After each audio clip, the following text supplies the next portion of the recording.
story, but you, the viewers, responded to a local woman and her dog in need. News Channel 6's Renetta DeVos followed up on how it all led to a happy ending. Renetta.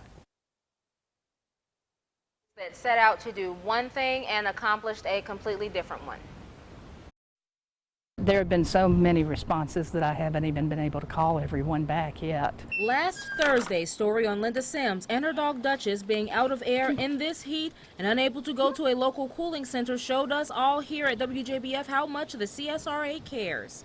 People have put some cash into my hand. People have been giving to the GoFundMe page. And one lady even bought a window air conditioner for us, which we put in the bedroom. We're able to sleep at night, and Duchess sends a special shout out to her because that has been just a real blessing. When you saw her story, what did you think? My heart broke. The generous AC donor, who I'll call Marie, wants to remain anonymous, as many we contacted did. Though she's unemployed just like Sims, she told me she could not do anything.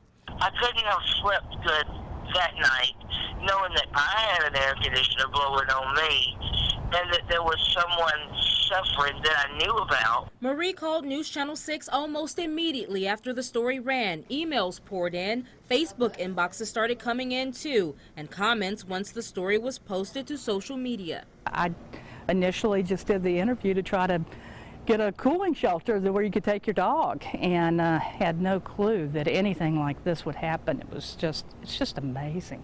There was one more message waiting for me on my voicemail, an anonymous call for Sims. I would like to pay for her home to have air conditioning, whether it has to be the electric bill and an air conditioner put in or whatever the situation is. Now here's a little more about Linda. She worked as a chaplain for hospice but was laid off in 2014. She said she's only been able to find part-time work since then, and she really feels like her breakthrough is coming and she will be hired soon. Jenny?